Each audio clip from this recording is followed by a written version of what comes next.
en este texto que se llama El culto a los libros.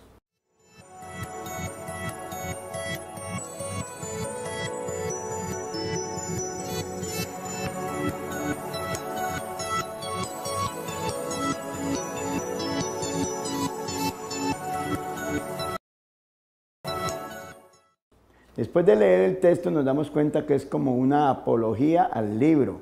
Lo compara con otras cosas que nosotros tenemos, lo compara con nuestros sentidos, con un aparato, con un telescopio, lo compara con la tecnología que nos ha dado cosas muy avanzadas, pero nada comparable al libro. Nos habla también de la época antigua, donde los antiguos no escribieron libros porque creían que así se perdería su memoria y pensaban que se perpetuaría mejor en la mente de sus discípulos que escrito o atado a las letras.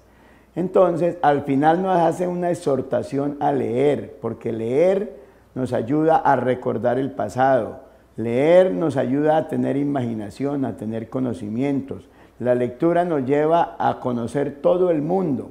Entonces, el texto le apunta a que debemos leer, a que debemos defender el libro, que el libro es algo muy importante. Pero el libro es muy importante en la medida que se lea. El libro por sí solo no es importante. El libro es importante en la medida que las personas los abran y los lean.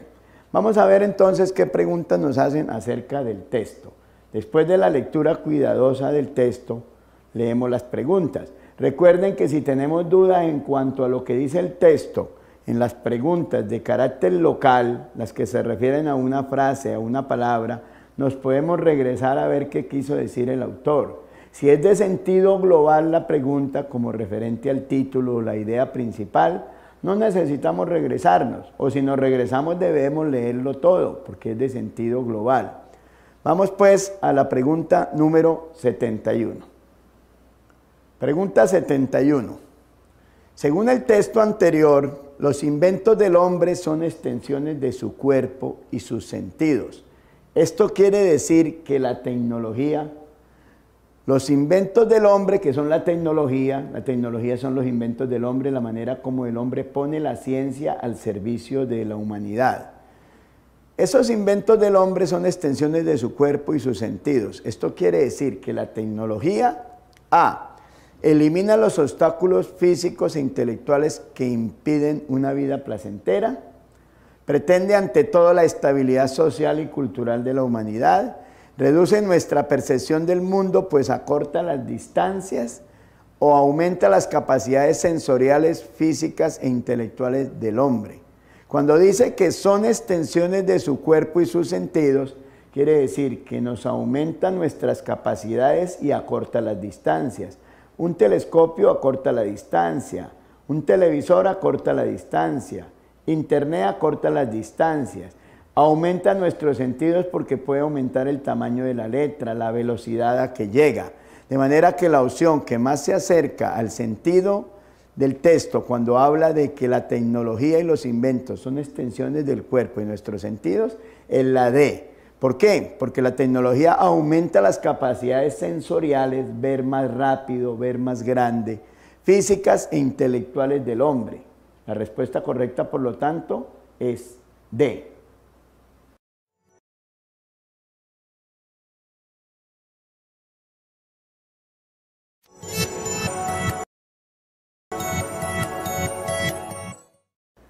Respondamos las preguntas 71 a la 80 con base. Respecto a los demás inventos, el libro posee una naturaleza distinta, ya que es una extensión de la memoria y la imaginación. Esto quiere decir que los libros, esta pregunta nos dice antes del enunciado, que respecto a los demás inventos el libro es diferente, la naturaleza es distinta, porque es una extensión de la memoria y la imaginación, no de nuestros sentidos como lo es la tecnología, es de la memoria y la imaginación. ¿Qué quiere decir esto? ¿Que los libros amplían la historia y las fantasías de la humanidad? No parece ser. ¿Están a favor de la tecnología pero en contra de la tradición? No, los libros no están a favor de la tecnología ni en contra de la tecnología, simplemente representan la memoria histórica de la humanidad eterna, escrita en letras, que no se nos va a ir. Se encuentran más allá del pasado de la humanidad, más allá del pasado de la humanidad. Es posible que sea cierto, pero cuando habla, lo contrasta con la tecnología, no parece muy aceptable la frase de la opción C. ¿Promueven y estimulan los distintos avances? Claro que eso es. El libro promueve y estimula los distintos avances. Si nosotros miramos en el párrafo 1 dice, el libro es una extensión de la memoria y de la imagen y de la imaginación. El libro es una extensión de la memoria y la imaginación. Promueve y estimula los distintos avances. Y también en el último párrafo dice, renueva en nosotros el deseo de encontrar la felicidad, de encontrar sabiduría. Renueva en nosotros el deseo de encontrar la felicidad, de encontrar sabiduría. Promueve y estimula los avances. Claro, renueva en nosotros ese deseo de mejorar, de encontrar la verdad. Entonces, si regresamos al párrafo 1 y regresamos al párrafo 5, el último párrafo, pues este nos respalda la opción D, que como es obvio, es la respuesta correcta, la D.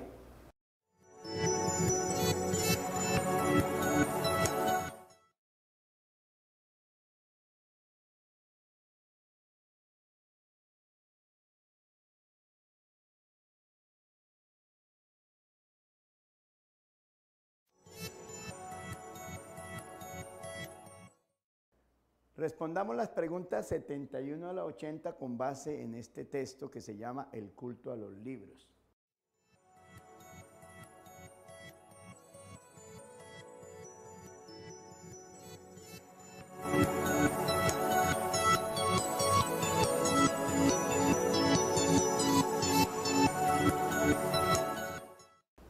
Pregunta 73.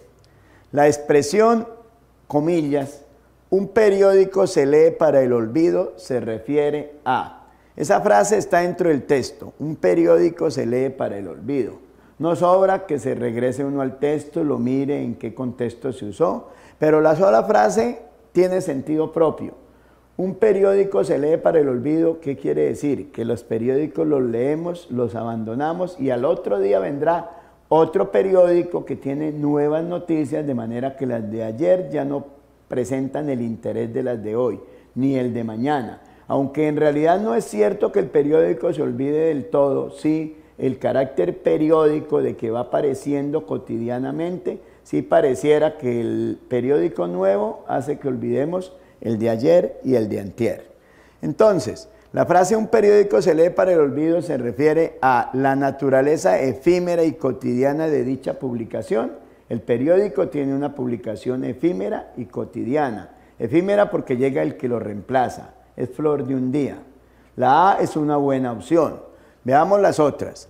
La B dice que se refiere a la abundante información escrita en nuestros días, aunque hoy en día hay mucha información, la frase de que un periódico se lee para el olvido no se refiere a eso.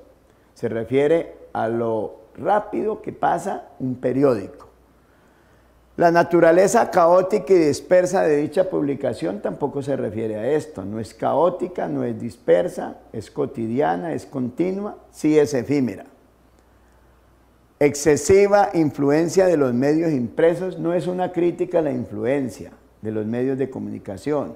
Es una crítica a lo rápido que pasa un periódico y a cómo lo lee la gente, no para aprender, sino para informarse. De todas las opciones, la que queda atractiva como opción correcta es la A.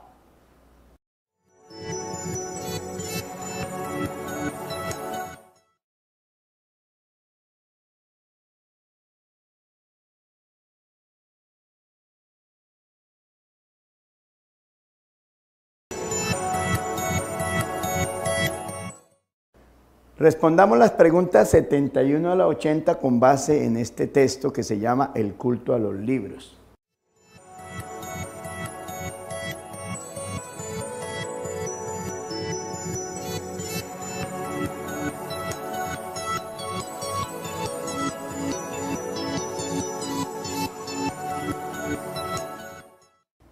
Pregunta 74.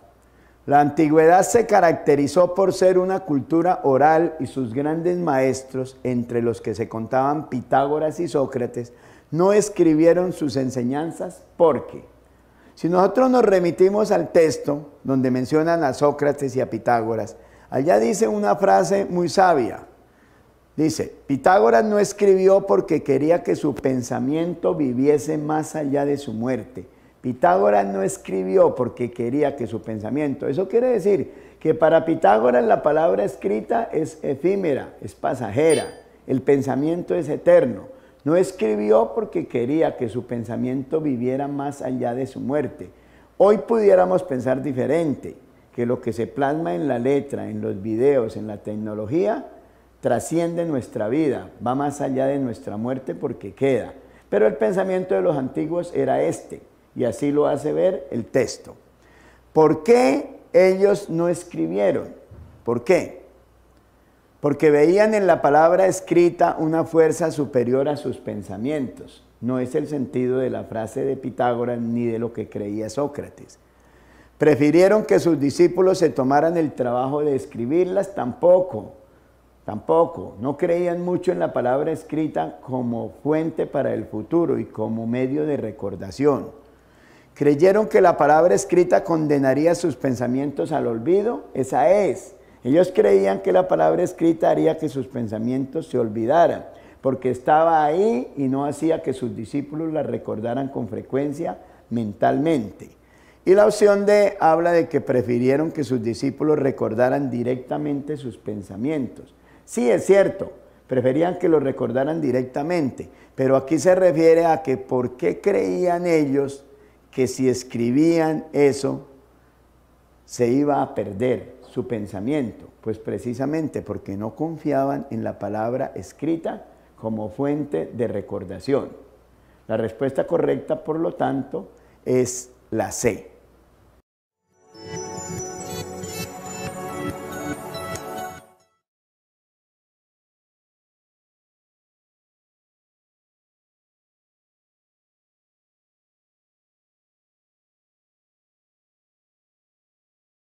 Con base en este texto que se llama El culto a los libros.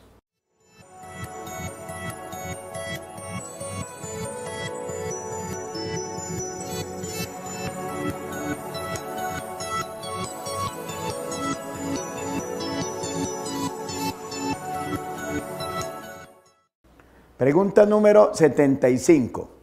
Los antiguos veían en la oralidad una forma de comunicación más eficaz que la escritura, pues para ellos la oralidad se presentaba en contextos reales y vivos, mientras los libros eran objetos mudos que poseían una vida falsa.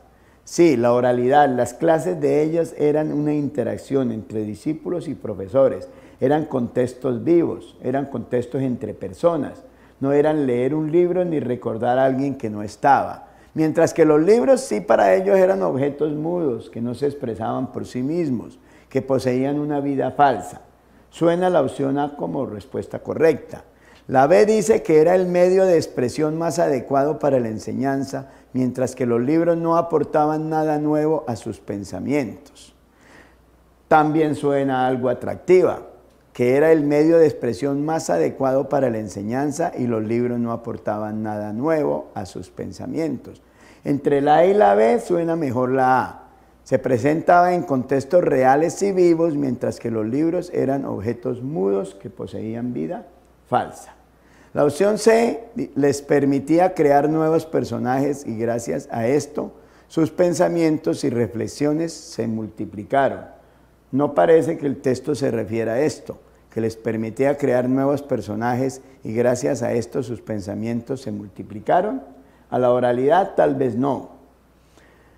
La D dice, se presentaba en contextos académicos mientras que los libros eran vistos como maestros mediocres del pensamiento. No pensaron eso de los libros, que eran mediocres o maestros mediocres del pensamiento.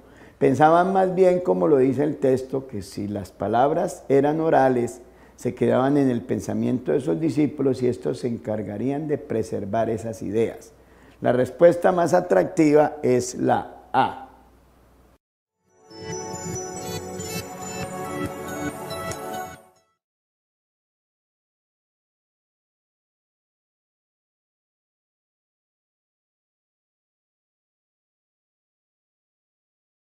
llama El culto a los libros.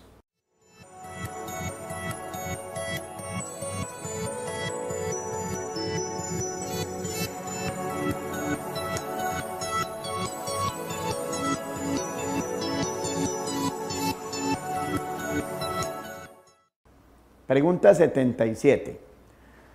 Al final del texto, El culto a los libros, así se llamaba el texto, así lo titularon, se presenta como una invitación a leer, pues ellos poseen una naturaleza sagrada y divina que les permite. El sentido o la naturaleza sagrada y divina del libro, y por eso nos invitan a leer. El libro solo es inerte. Cuando se abre y se lee, es cuando cobra vida. Recordemos lo que decía la parte final, para invitarnos a leer. Decía, si leemos un libro antiguo, es como si leyéramos todo el tiempo transcurrido, desde que fue escrito hasta nuestros días, hasta la actualidad. Si leemos un libro antiguo, es como si leyéramos la historia. Ahí se plasma mucho tiempo. Nos están invitando a leer. Según esa frase, ¿cuál de estas podría ser verdadera? La naturaleza sagrada y divina de los libros les permite estar destinados a convertirse en gabinetes mágicos. No, gabinetes mágicos no son.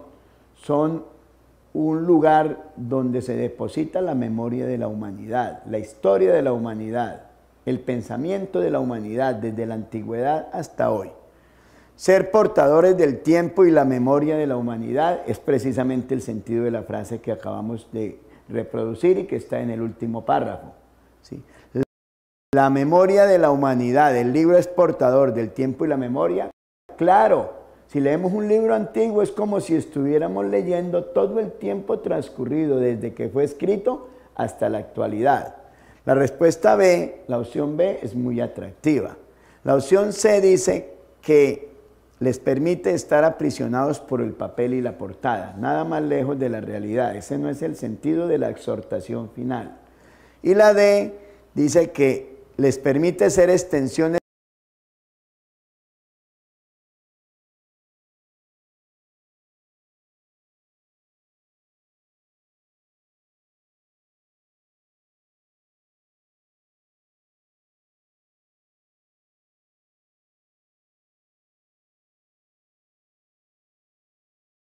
de la cultura oral de la antigüedad. Es posible que sea cierto, ser extensiones de la cultura oral de la antigüedad. En la antigüedad era el pensamiento el que preservaba las cosas. Después fue el libro. Respondamos las preguntas C, que parece ser cierta, y la B, sin duda, la 80, con base en este texto que el libro es portador del tiempo y la memoria de la humanidad.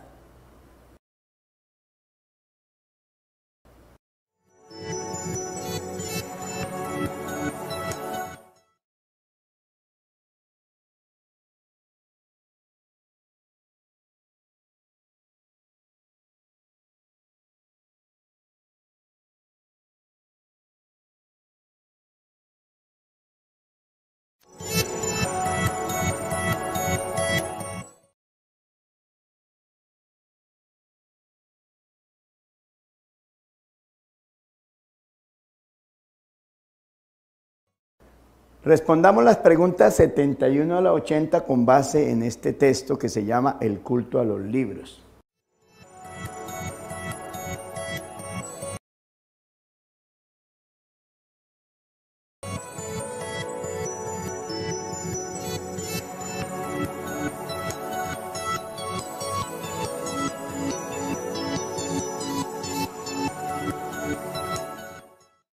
Pregunta 78. El texto anterior fue parte de una conferencia dictada por el autor. Esta situación plantea una paradoja curiosa, pues él. ¿Qué es paradoja? Pues son ideas contrarias enfrentadas, ideas que parecen contradecirse, pero de pronto se complementan. Es una figura literaria, la paradoja.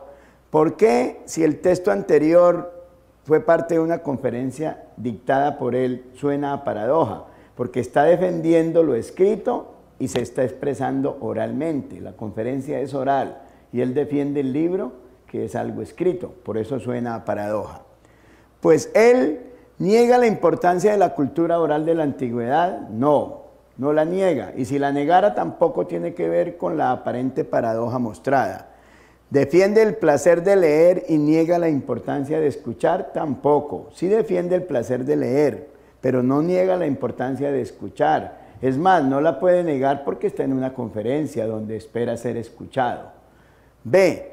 ¿Opone la cultura oral de la antigüedad a la cultura escrita actual? No la opone, más bien la complementa. Son culturas distintas y en su momento cada uno tenía la razón. Y la D dice, defiende la importancia de los libros y su lectura a través de la oralidad. Es cierto, defiende el libro que es algo escrito y defiende la lectura de los libros en una conferencia que es oral. A través de la palabra defiende a los libros que es algo escrito. La aparente paradoja está ahí, en que hablando defiende lo escrito. La respuesta correcta, sin duda, es la D.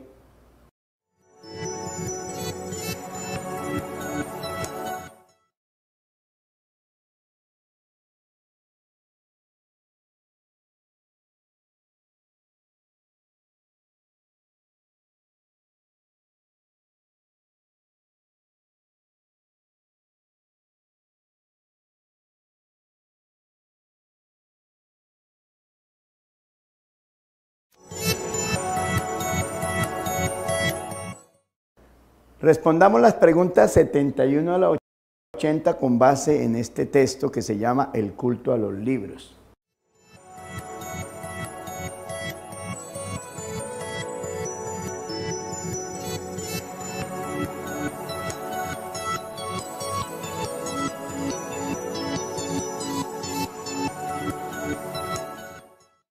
Pregunta 79. De la relación que se plantea entre oralidad y escritura, entre el lenguaje oral y los libros, se puede deducir ¿qué? Vamos a deducir algo de esa idea general. La relación entre oralidad y escritura me permite deducir ¿qué? Lo antiguo estuvo determinado por la oralidad y lo moderno por la escritura. Lo antiguo estuvo determinado por la oralidad y lo moderno por la escritura. Podría ser. Es una de las ideas que nos trae. ¿La vida tenía que ver con la escritura y la muerte con la oralidad? No es cierto. La vida con la escritura, la muerte con la oralidad, no habla de la vida y de la muerte. Simplemente los antiguos creían que al escribir se perdería su memoria, pero no lo asociaban con la muerte. El pasado se conoce gracias a la escritura y el futuro a la oralidad. Falso. Fuera de contexto, el futuro no se conoce debido a la oralidad. El pasado también se conoce a través de la oralidad, la memoria oral, las costumbres, lo que va de generación en generación en la memoria histórica de los pueblos. La memoria está determinada por la oralidad y el olvido por la escritura. La memoria por la oralidad y el olvido por la escritura. Aunque los antiguos pensaban eso, el sentido de defender los libros y defender la oralidad en su momento histórico tiene que ver más con la opción A. La respuesta correcta, por lo tanto, es A. Lo antiguo estuvo determinado por la oralidad y lo moderno por la escritura.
Respondamos las preguntas 71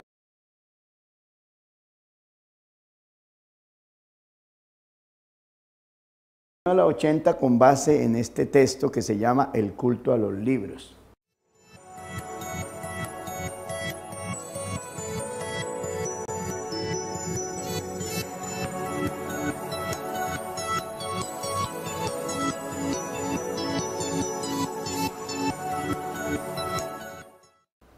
Pregunta número 80. Última pregunta relacionada con el texto del culto a los libros, en que plantea la oralidad como una característica más aceptada por los antiguos y la palabra escrita como más aceptada por el mundo moderno y contemporáneo. Con el paso del tiempo, la escritura se ha posicionado como. ¿Cómo se ha posicionado la escritura? ¿Como un medio de expresión dependiente de la oralidad y sus contextos reales? No, no depende de la oralidad, al menos eso no es lo que refleja el texto. La B dice, como un instrumento que prolonga la vida de civilizaciones desaparecidas. No es la vida la que prolonga, tal vez la escritura prolonga su cultura, sus ideas, su memoria y su pensamiento, pero no la vida. No está mala la B, no está mala la B, porque podríamos decir que en sentido figurado, prolongar la vida es prolongar su pensamiento. Pero miremos si hay una mejor. La C dice, recurso importante para el desarrollo del pensamiento y la memoria. La escritura se ha posicionado como un recurso importante para el desarrollo del pensamiento y la memoria. Tal vez ese es el sentido del texto. La memoria y el pensamiento a través de la palabra escrita es más eficaz, es más efectiva. Entonces, es mejor la C que la B. Y la D habla de un motivo de felicidad y orgullo para quienes rinden culto a los libros. No es el motivo de felicidad y orgullo, no es sentirnos orgullosos de la escritura por sentirnos, es porque es útil, porque preserva la memoria, porque nos ayuda a ampliar la cultura, porque es algo que perdura en el tiempo. De manera que entre las 4 opciones la mejor es la C, un recurso importante para el desarrollo del pensamiento y la memoria.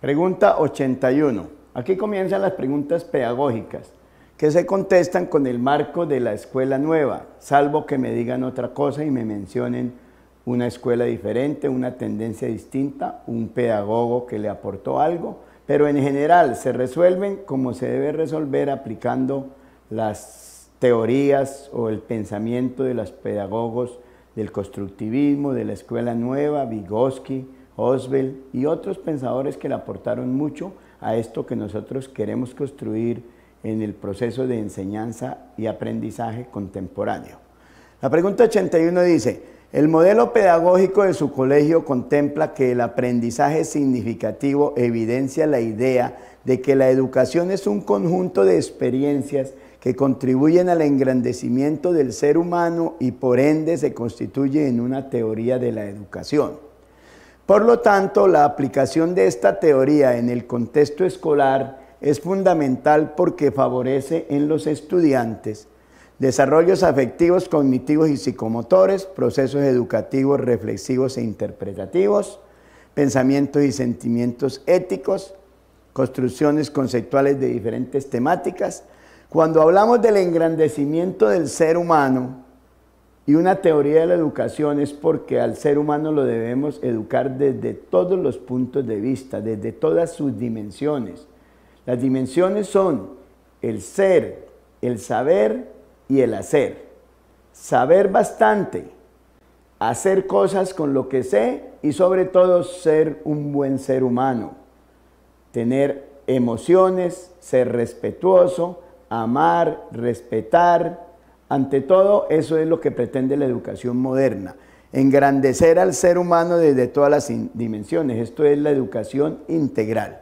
Nosotros vemos que la opción D, construcciones conceptuales de diferentes temáticas, le apunta más a lo cognitivo, al conocimiento, y deja por fuera lo psicomotor, lo de hacer y lo de sentir, lo del ser.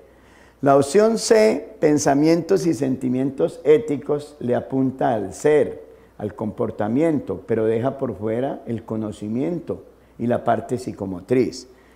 Y el B, procesos educativos, reflexivos e interpretativos, también le está apuntando solamente a lo cognitivo, tal vez un poco a lo psicomotor, a lo de hacer, pero deja por fuera la parte del pensamiento, del ser, de las emociones. La A, desarrollos afectivos, cognitivos y psicomotores, contemplan las tres dimensiones. Los afectivos en cuanto al ser, lo cognitivo en cuanto al saber y lo psicomotor en cuanto al hacer. De manera que la respuesta en esta pregunta es la A.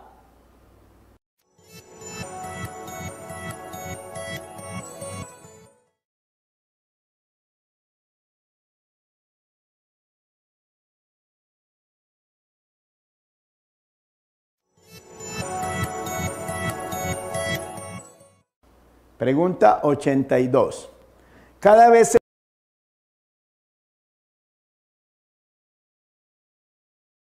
escuchan más voces que plantean la necesidad de reformular nuestras políticas y programas educativos, puesto que debemos reconsiderar la organización del conocimiento y para ello es necesario derribar las barreras tradicionales entre las disciplinas y concebir una manera de reunir lo que hasta ahora ha estado separado.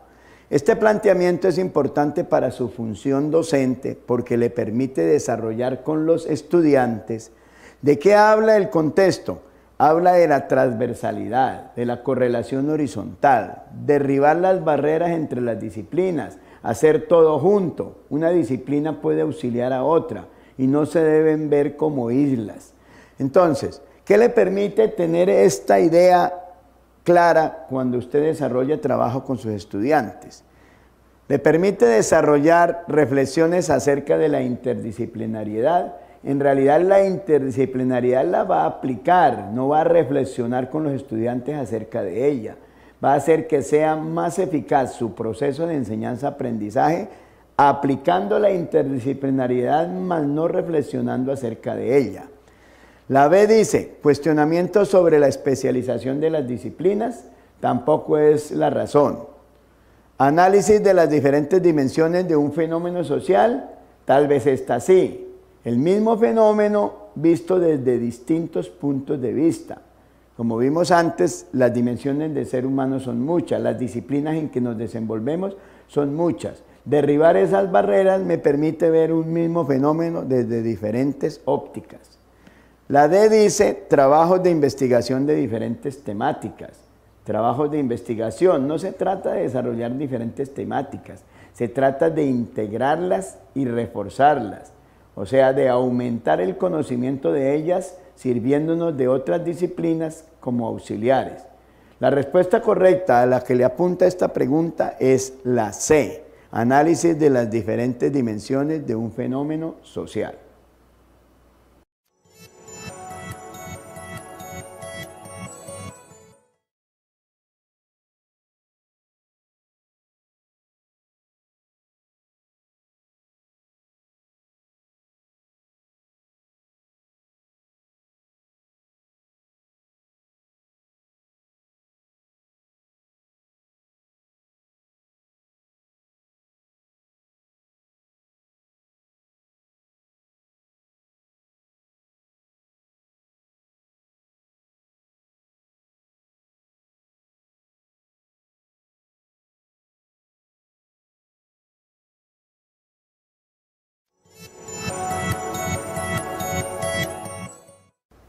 Pregunta 83. El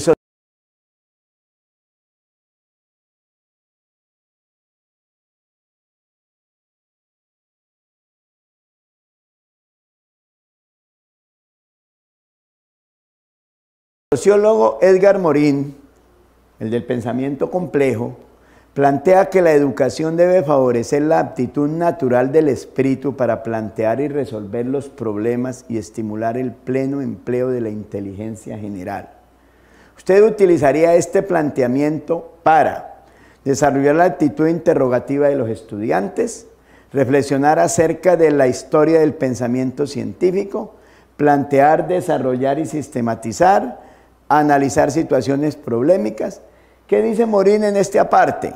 Que la educación debe favorecer la aptitud natural del espíritu para plantear y resolver problemas. Es una actitud natural, la actitud interrogativa, la actitud innata de plantearnos preguntas e intentar buscar la solución, buscar la verdad.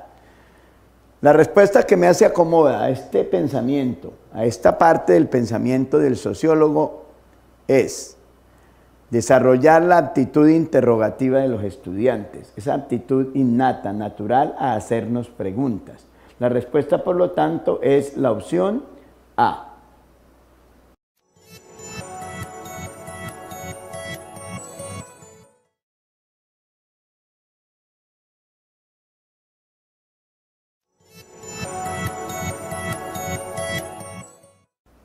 Pregunta 84. La escuela es un ambiente que requiere unas condiciones para aprender a desarrollar todos los aspectos y dimensiones humanas que permitan conocer, aceptar y crear nuevos valores. Vida cotidiana, cultura y valores en educación. Betty Monroy, Henao, Josefa Buitrago, Universidad Externado de Colombia. La escuela es un ambiente que requiere unas condiciones para aprender a desarrollar todos los aspectos y dimensiones humanas que permitan conocer y aceptar y crear nuevos valores. Desarrollar el anterior enunciado implica que en la institución educativa las prácticas pedagógicas favorecen enfoques cognitivos con énfasis en. ¿Qué es lo que dice? Que se debe priorizar el ser, el desarrollo del ser, la ética, el comportamiento y los valores. Entonces los enfoques cognitivos deben apuntarle allá, a desarrollar, aparte de lo cognitivo, el ser. ¿Cuál de estas opciones es la mejor?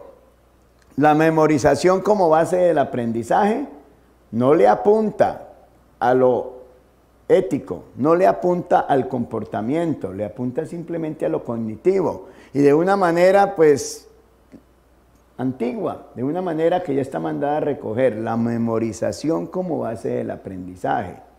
En la escuela tradicional tal vez la memorización era uno de los ejes, en la escuela nueva no lo es.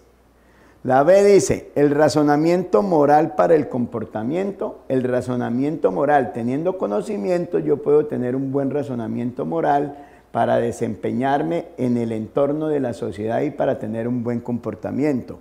Esta sí le apunta a lo moral, al comportamiento. La C, el pensamiento concreto para ser práctico. Lo pragmático no entra dentro de la frase que acabamos de ver. Y la convivencia con fines comunitarios sí le apunta, pero no es tanto lo cognitivo para desarrollar lo afectivo. La respuesta correcta, la que más se acerca al sentido de la frase inicial, es la B, el razonamiento moral para el comportamiento.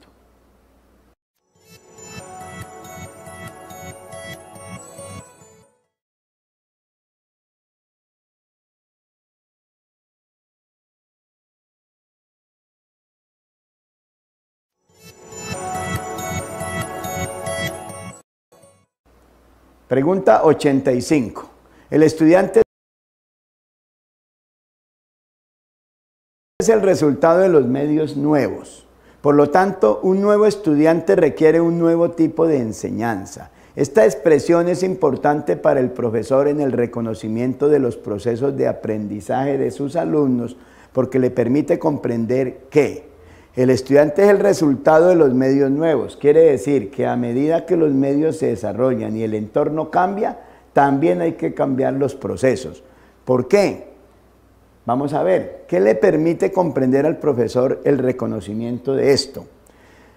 Porque tienen diferentes formas de aprendizaje y por lo tanto requieren otro tipo de enseñanza. Tal vez no es otro tipo de enseñanza, tal vez el mismo tipo de enseñanza contextualizada de acuerdo a estos medios. La B dice, están expuestos a cualquier cantidad de mensajes y medios que hace difícil la enseñanza. es una opción extremista, es como negativa, es como pesimista. ¿Hace difícil la enseñanza por estar expuesto a los medios? Al contrario, podemos valernos de ese entorno para potencializar una enseñanza más acorde con esos mismos medios que lo están influyendo. Por su permanente contacto con los medios, los estudiantes requieren un tipo de enseñanza de acuerdo con este nivel de competencia. Suena que por estar en contacto con los medios, con la modernidad, con todo esto que se desarrolló en su entorno, requiere una enseñanza de acuerdo con esto, aprovecharnos de eso para mejorar el proceso. Y la D dice, los estudiantes aprenden desde diversas fuentes y por lo tanto requieren una atención especial. Puede que sea cierto, pero no está muy contextualizado. La respuesta correcta en este caso es la C.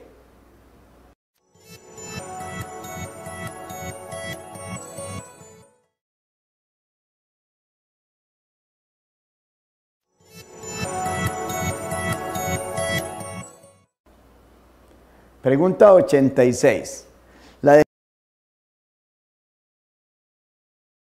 defensa de la condición humana y el respeto por la diversidad multicultural, étnica, de género y opción personal de vida como recreación de la identidad son propósitos universales de gran importancia para la humanidad y se contemplan en los lineamientos curriculares. Ante la negativa de la mayoría de los estudiantes de su curso para compartir espacios y actividades con uno de sus integrantes por razones étnicas, es indispensable generar estrategias pedagógicas que posibiliten a. Analizar las condiciones sociales de las comunidades indígenas. Creo que la A se restringe solamente a las comunidades indígenas y no es lo único étnico que hay. La B dice, identificar las políticas que protegen a los grupos humanos. No es identificarlas en realidad, es posibilitar que se apliquen. La C, entender las diferencias en los seres humanos. Suena bastante, entender que somos diferentes. Y la D, reconocer la pluralidad étnica. Reconocer la pluralidad étnica. Entre reconocer y entender es mejor entender. Reconocer, podemos reconocer pero no respetar. Podemos reconocer pero no potencializar, no defender. En la medida en que yo entiendo las diferencias en los seres humanos, sean étnicas, sean de comportamiento, sean de cultura, sean de orientación sexual, sean de gustos, posibilito mejor la convivencia. De manera pues que entre C, entender las diferencias, y D, reconocer la pluralidad, es mejor la C, entender las diferencias en los seres humanos. Respuesta correcta, la C.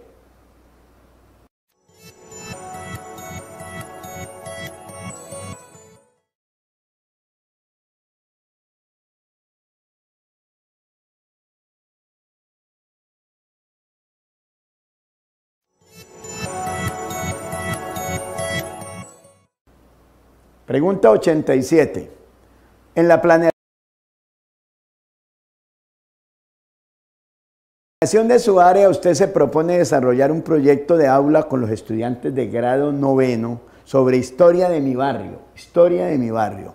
El enfoque de investigación que usted considera apropiado para llevar a cabo esta investigación es el etnográfico, porque permite, vamos a ver si conocemos cuáles son las características que debe tener el enfoque etnográfico. Analizar la realidad social como un texto, describir cómo la gente ve su mundo, acudir a la experiencia y no a la explicación causal, enfatizar en la cultura y en el análisis de lo cotidiano. Si conocemos algo de las características del enfoque etnográfico, sin duda nos debemos inclinar por una sola, que es la que contempla estas características: la cultura y lo cotidiano. La respuesta correcta es la D, enfatizar en la cultura y en el análisis de lo cotidiano.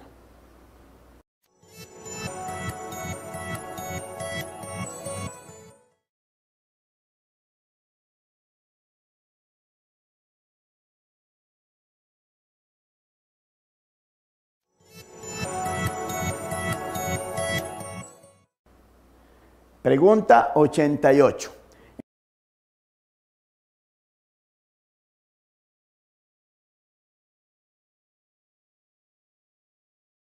En reunión de profesores, usted recibe una seria crítica de sus colegas quienes dicen que llevar videos al aula es una perdedera de tiempo y falta de respeto a las materias, que a lo sumo se deben incluir los materiales que fueron específicamente hechos con la intención de educar para que sean medianamente productivos y para que los docentes no sean reemplazados por la pequeña niñera. ¿Qué quiere decir este enfoque? Que los videos no son buenos, que solamente son buenos los videos que fueron hechos con el fin didáctico, videos didácticos, no otros videos de apoyo. ¿Por qué? Porque si llevo los videos, estoy haciendo que esos videos reemplacen mi labor en el aula. Debe haber otro enfoque que habla de que los videos nos ayudan. Vamos a ver cómo nos defendemos frente a esta crítica. El argumento de tipo actitudinal más conveniente para introducir la televisión en el aula de clase es: A. La pedagogía con medios de comunicación hace posible una verdadera lectura de cada material y de cada contexto. Los productos audiovisuales presentan una invaluable posibilidad de aprendizaje desde su producción y su emisión. Para ello se deben incluir en el aula. Los materiales audiovisuales enseñan mucho y son un soporte valioso para los docentes en ejercicio.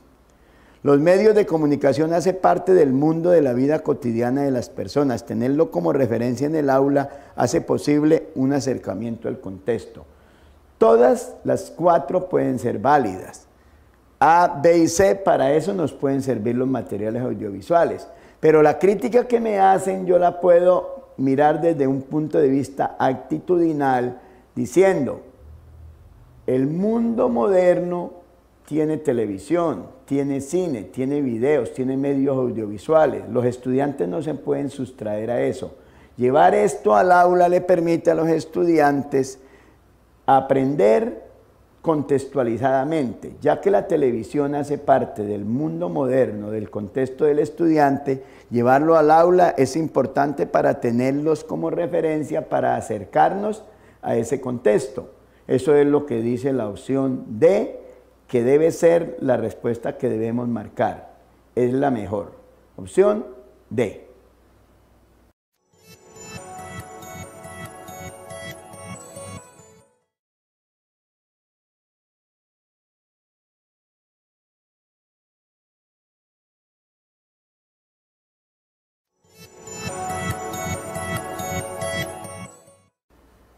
Pregunta 89. El rector del colegio está preocupado por las frecuentes agresiones tanto físicas como verbales que constantemente se están presentando en la institución y entre los estudiantes. Algunos profesores apoyan la idea de que esta situación es el resultado de la influencia de la violencia que se presenta a diario en la televisión. Un proyecto educativo que permite enfrentar este tipo de problemáticas toma como punto de partida. ¿Qué punto de partida debe tener un proyecto educativo que enfrente esto de la violencia entre los estudiantes y de aquella visión de que esa violencia es proveniente de los medios de comunicación que nos la enseñan? A. Enviar un comunicado a la Comisión Nacional de Televisión para que suspenda la emisión de programas en horario AAA. Esa no es la solución. La solución no es abstraernos y retroceder en el campo audiovisual. Los medios seguirán siendo fieles al rating, fieles a la audiencia. Esos contenidos seguirán apareciendo, queramos o no. Lo mejor es cómo enfrentarlos y no cómo quitarlos. La opción A no es viable. La opción B, realizar charlas con los estudiantes sobre los efectos dañinos de la televisión y los programas de televisión. ¿Suena? Realizar charlas con los estudiantes sobre los efectos dañinos de la televisión y los programas de televisión. Sin embargo, aunque suena, eso de decir los efectos dañinos de la televisión está prejuzgando. La televisión puede tener efectos contraproducentes, pero la televisión es buena y hace parte de nuestro mundo. No debo decirle que la televisión es mala, debo decirle cómo hacer que la parte buena de la televisión sea potenciada y que la parte mala sea como un poco dejada de lado, que no le afecte. De manera que la opción B, aunque suena bien, no es del todo buena.